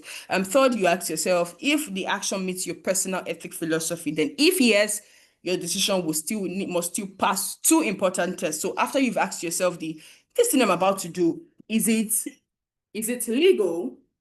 Then you say to yourself, you say to yourself, does this align with my company's code of ethics? Then lastly, you say to yourself, does this match my personal ethical philosophy? Then lastly, the test, then you now have to, now after you've passed these 3 stages, you now have to do the 2 stages, the feeling test. So you ask yourself, how does this action make me feel? Do I feel good? Do I not feel good? Now, let me digress a little bit. I remember when I think that I had to deal with a couple of persons in my line of work. And I think I can remember it was an email back and forth. Yes, I remember then it was an email back and forth. And because this person was a white person, let me put it like that, responses to me were sort of like, corporate derogatory. Let me put it that way. It was corporate derogatory, like, you don't know what you're saying, you don't know what you're doing, kind of in a corporate way that comes with warm regards and best regards. So I had 2 options, right? To respond blindly, to respond like super blindly, just to type in the rage and all of it like that. Then I think that I had even gone ahead to type it, but I couldn't hit send because I felt like this does not represent me well. This does not represent my company well. And whilst I felt offended, I shouldn't let it interfere with the image or in the image of the company and overall the people that I serve, right? So that's the feeling test. Does it make you feel good? Then 2, the newspaper or social media test. So the question is to, think of it like how if a reporter picks, let's say the story gets escalated and a reporter picks it up and he just posts it, or somebody just tweets about it in the social media right now, that everything we say, guys, story. How would you like that? Are you going to? So yes, these are, before you carry out a particular decision, they are to guide you. You have the first 3, one that speaks to your company. Is this permitted by the complaint? Does this make you feel good? There's another one that says, does this make you feel good? There's another one again that says, is this action legal? You have the feeling test and you have the newspaper test. So this brings me to the end of part 1 of our conversation. Now, has this been insightful? I think here's where I get responses. Here is where I get responses, and you have assignments. So you might also have to like take a screenshot of the assignment and you submit it to this email address as a registered student. So that's where you might need to take a screenshot and submit your assignment. I hope that you've done that. So should I ask for your key takeaways? Please. I ask for your Okay. Someone say something. Please, can you go Yeah, ahead? like the assignment I was about.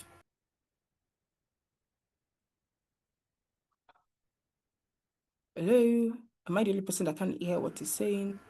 Yeah, I mean the assignment, like I haven't Okay. taken. Oh, okay. I apologize. Let me quickly go back there. Just give me a minute, please. Let me go back to my presentation. Okay, good. This is it.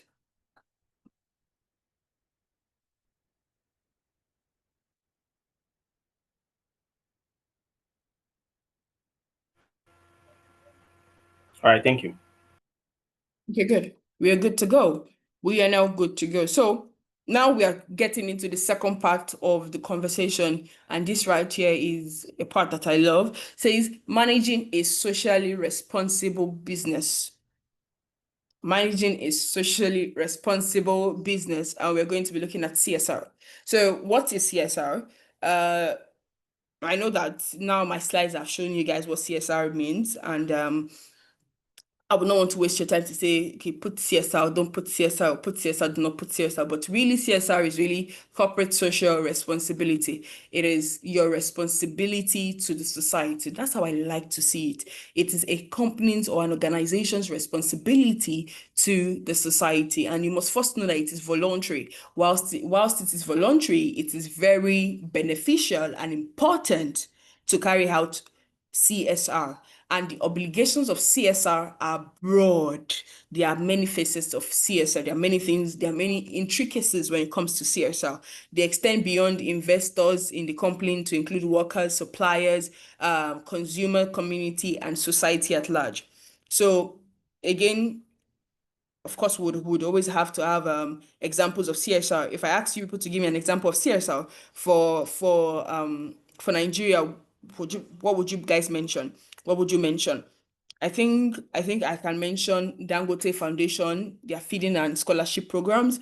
I know I can mention. Transformation College. Yes, please. And please, yes, I think at this point, Transformation College deserves a round of applause. Please, a round of applause for Transformation College. I want to see your hand. I want to see your hands going up.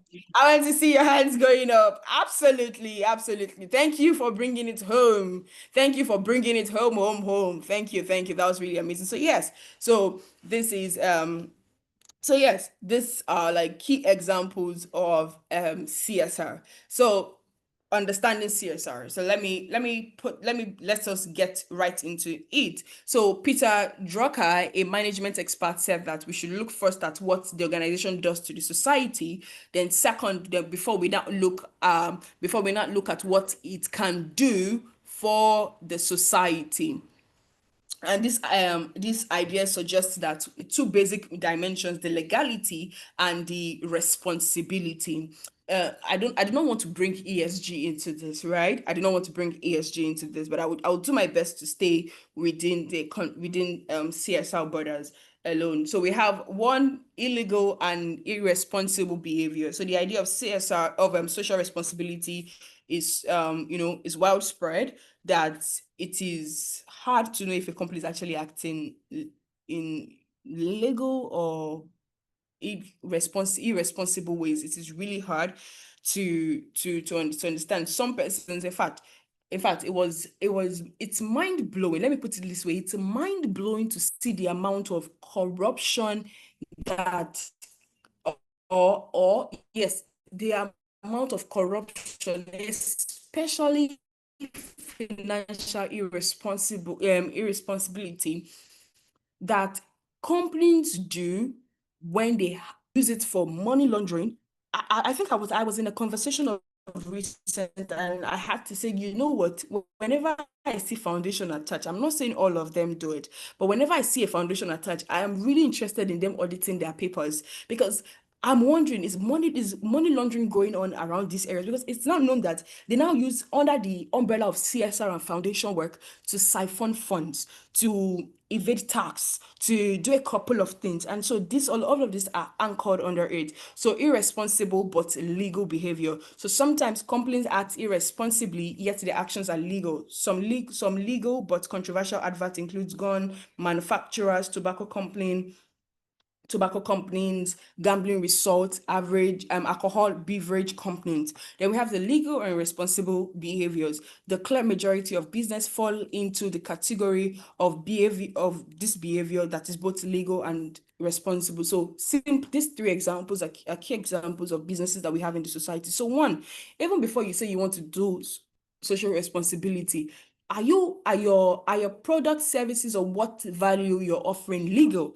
Are they legal or illegal? Are they responsible or they are not responsible? Like the tobacco companies, like the gambling companies. I know many of you see the betting. I'm sorry for mentioning names, right? But okay, so you people know, so they will not sue me. Let me put a blip on it. So you find betting companies. You find, they actively getting influencers to influence their services. And you see, by December now, we are getting there, we are approaching, you see them with their bags of rice in Makoko, everybody shining it, are wearing cap and saying, say cheese. You understand? So before we start thinking about what you can do for the society, we must think about what you as a person you're doing to the society, what you as a business you're doing to the society. Are you corrupting it? Are you sponsoring decadency? What is it that you are doing to the community before we even care about what it is that you want to offer the community? And we have the pyramid. Of corporate social responsibility, and I encourage you to take a screenshot of this because it's something that you might need to muse on even after this conversation as a whole. So you have the legal responsibilities. So corporate must, of course, follow the law. The second level, okay, so the first level of I'm coming, please. Yeah, so the first level of the pyramid, this is my pyramid. Yeah, so the first level of the pyramid is the highest level. That's your philanthropist or philanthropic responsibility. This is the one that this is where that it can only be considered after you have done your ethical responsibilities, you've done your legal responsibilities. So that's where it makes sense. That's the hallmark of the CSR. That's the hallmark of the CSR pyramid. However, you have your legal responsibilities that says that, you know what, everything that you're doing must be considered legal. Everything that you're doing must be considered legal. Because a corporation must be profitable to survive, its economic responsibility from the basis of the pyramid. So it starts from the economic responsibility. So before you can say you want to go on a CSR journey as an organization, you must first have sought your house. You must first know that you are making profit, you have money, the company is not about to declare bankruptcy. You can't be about to declare bankruptcy and say that you're doing CSR. It's not appropriate. You're running business to actually make profit. It's not necessarily a social enterprise. The conversation for social enterprise is different. So because you're a company or you're an organization that is wired to make money, you must first be in a okay place above water, above ground level, economically, before you can say you want to perform any philanthropic responsibility. The next one will be the legal side of business. So what you're doing, is it legal, right? Is it considered legal? Are you following the law? The third thing would be the ethical responsibility, and so resting on the foundation set by the economic and legal responsibility, you have your ethical responsibility. A corporation can turn its attention to ethical matters only after ensuring its economic and legal position is correct. So you have to, there's a Yoruba adage that says that Tigiba wolugi. Tori and if you're not Yoruba, I apologize. I don't know if I even pronounce some of the words correctly, but that means that when you are faced with a particular matter, you have to start, from the one that is top priority for you. And for a business, that means, are you guys okay economically? Your this legal side of business, are you following the law? Are you law abiding? Are you paying your taxes? Are you doing the right things? Ethical responsibilities is when you have these two things solved, that you now say, let me check our process. Are we following the ethical standards? Are we doing the things correct? Then before you now come to philanthropic responsibility, where you now say we want to give to the society that enables us to flourish as a business. I hope you understand. So now buttressing on illegal and sorry, please give me a minute. So I think that please just give me a couple of minutes, please. Okay, good. Okay, good. So whilst buttressing on the illegal and irresponsible behaviors, you see that in certain countries, the idea of CSR is widely today that, it's hard to conceive a company continually acting illegal or irresponsible. So this means that, because sometimes we are wired to think about the things that they do, the turnout that they give out, we might not want to really look into their processes, but nevertheless, they actually happen. It happened, and which can create financial ruin for organizations, extreme financial hardship for many formal employees, and general struggles for community in which they operate in. So what a business is doing in the community, is it legal and is it responsible? Top executive walk away with millions, of course, as always, spend time in prison for their actions, federal, local, state. The laws regulate business. The laws that regulate business will be discussed in later modules. You also have the irresponsible but legal behavior. They act irresponsibly, but their actions are legal. So we have a case study here. It's the My Pillow business that was fined $1 million by the state of California for unsubstantiated claims of the most comfortable pillow you would ever own could alleviate medical conditions such as snoring, fibromyalgia, migraines, and other disorders. And the company countered the claims that were actually made to this customer, saying they were later removed. But you see, so as a company, you might be making certain proclamations, saying certain things that are not real. We talked about it earlier in the ethical behaviors. You might be saying certain things that are not real just to make your company feel good, look good, and in a large sense, it is misleading the people. So are they doing a legal business? Yes. Are they operating a legal business? Yes. They're selling pillows. But is the pillow elevating all the other things that they say it's elevating? Of course not. So these are things that that should be looked into. So responsibility for stakeholders. Just please give me a minute, please.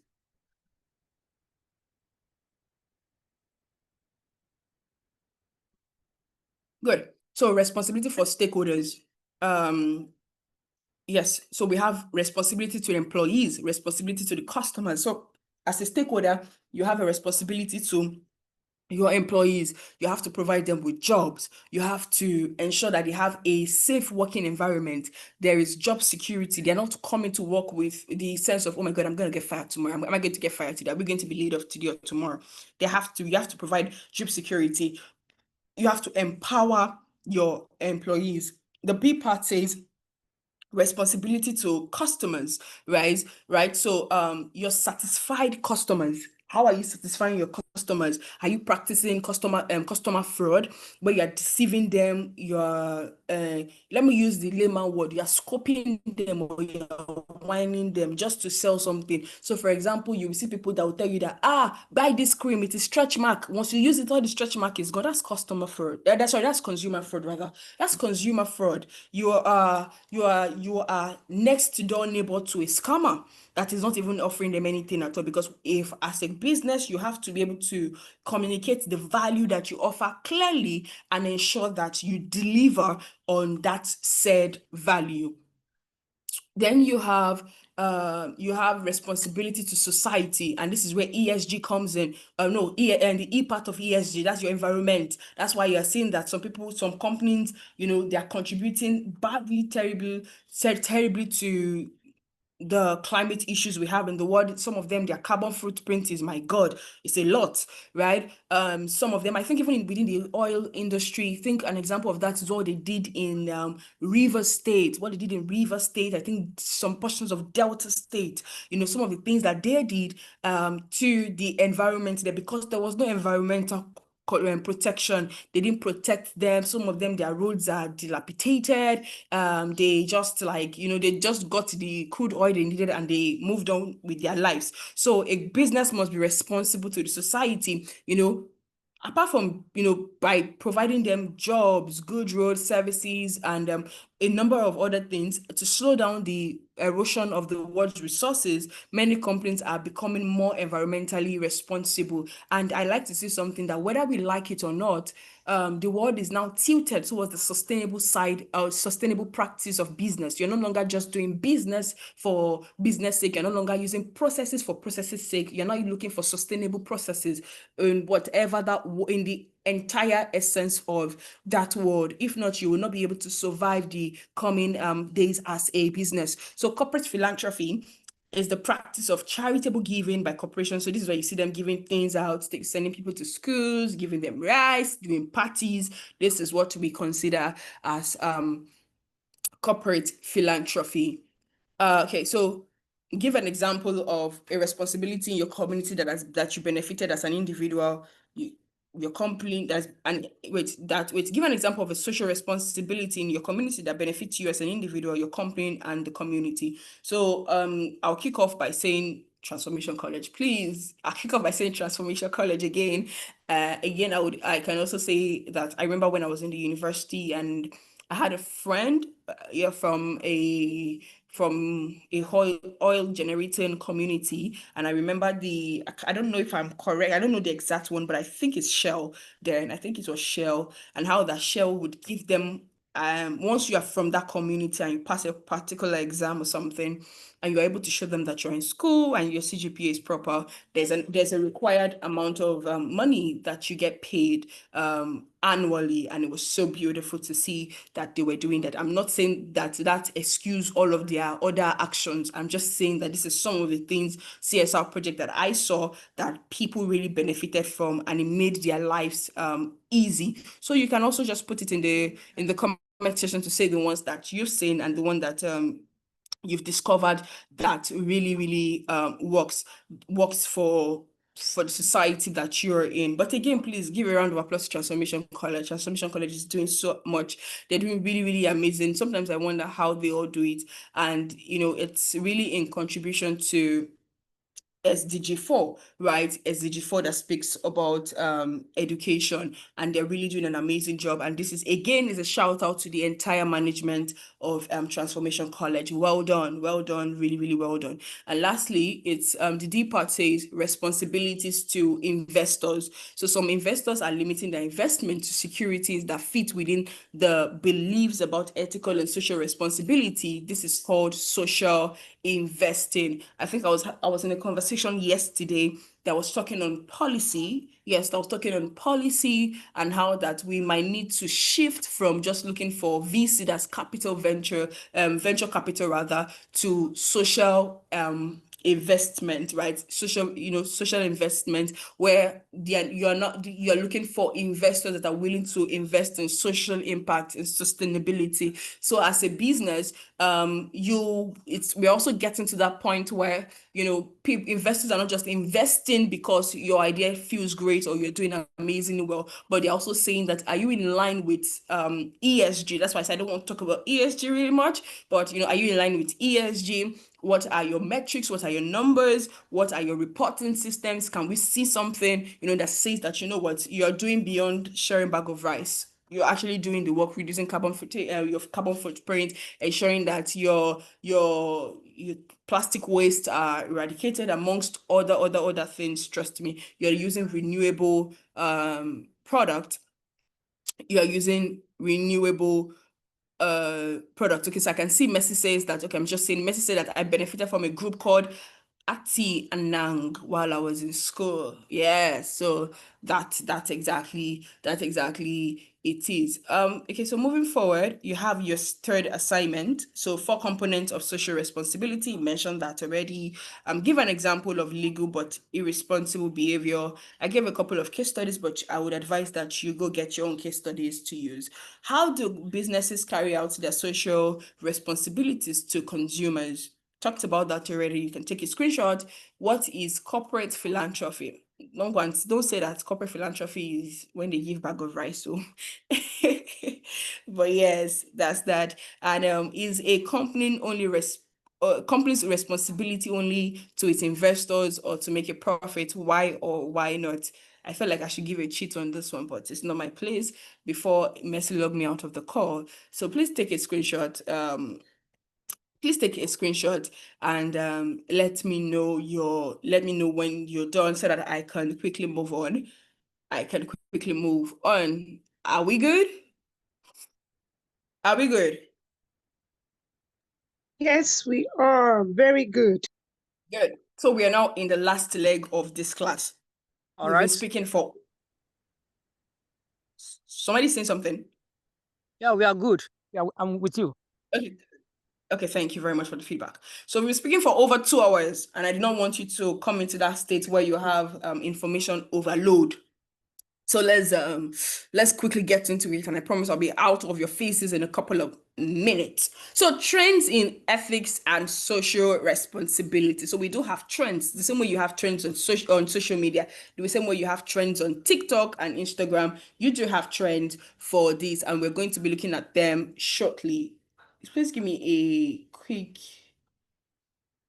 Okay, please give me. Okay, good. So please give me a quick moment. Okay, good. So we have 3 trends related to ethics and social responsibility for the new millenniums.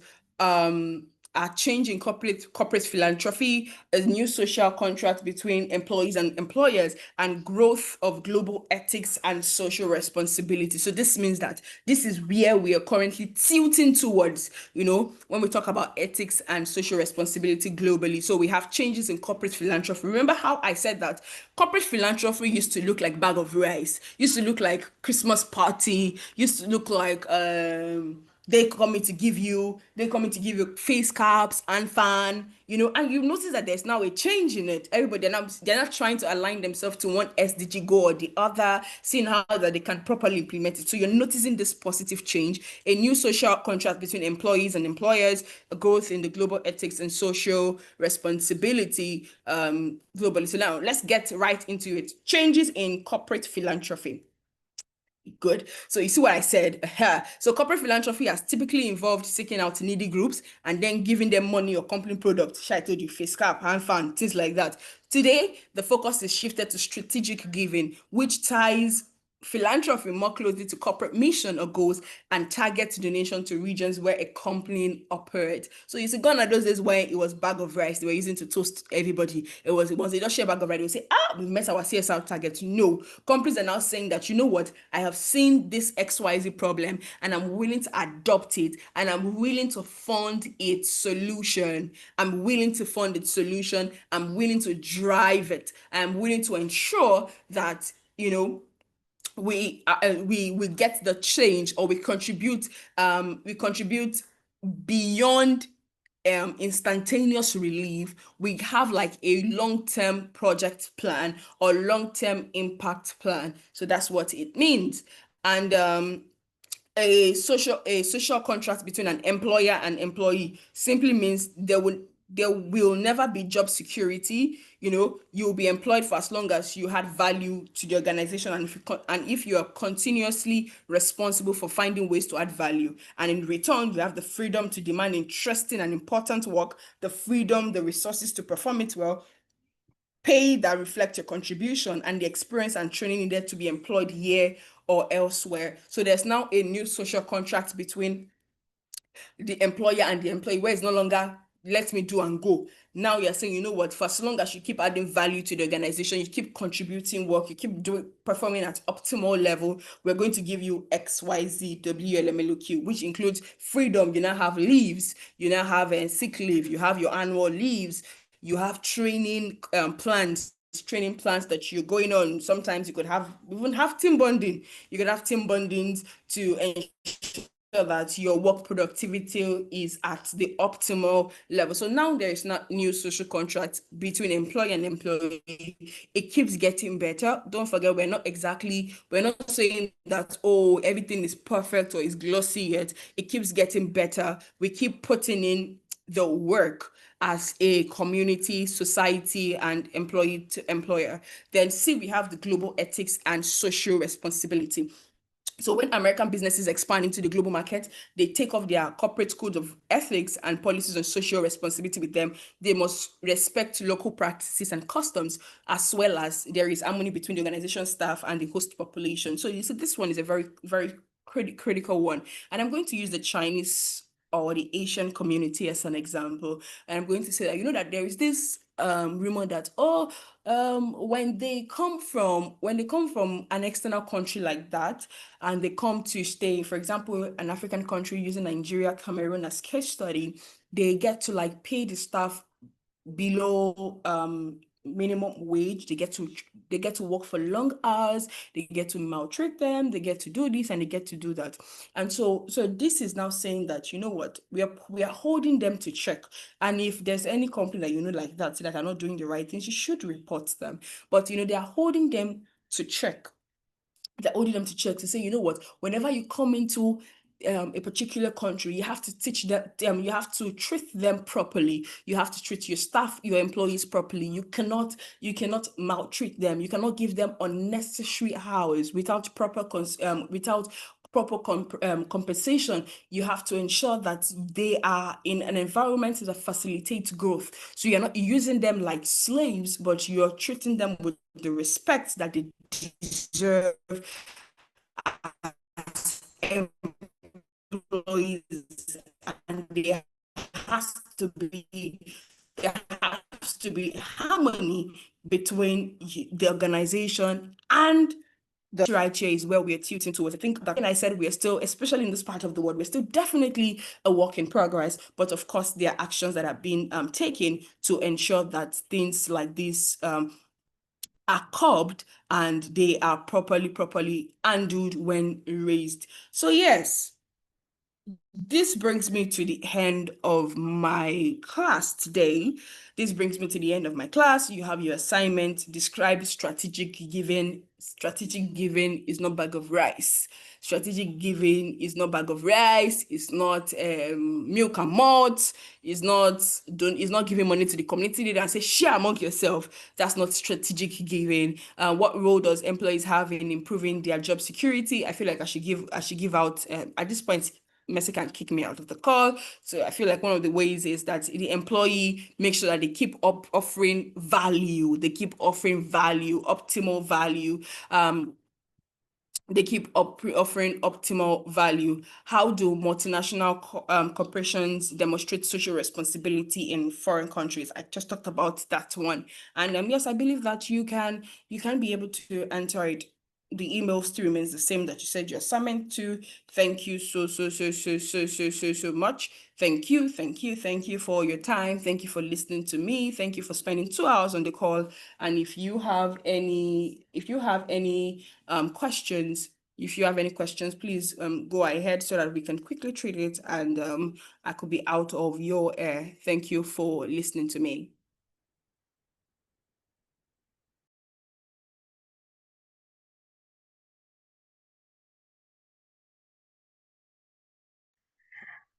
Wow, a round of applause to our trainer while she's awaiting the Q&A, or the questions rather. A very big round of applause. Esther, thank you so much. I enjoyed this class from the very beginning up till now. It feels like you shouldn't even stop. Thank you so much. Please, a round of applause. I believe we are not wasting our time. Thank you. I sincerely appreciate the class. I do not have a question, but I want to plead that the assignment should be sent to the WhatsApp group, please. So, because my screen is not good enough to have a screenshot, a clear picture of the assignment, please. All right, you have nothing to worry. It's going to be included in the material that will be sent across to you. That's okay. Okay, I sincerely appreciate it. Thank you. I enjoyed the class. Remain blessed. Thank you. Any other person, so we can let our trainer go have some rest? Any question? Any addition?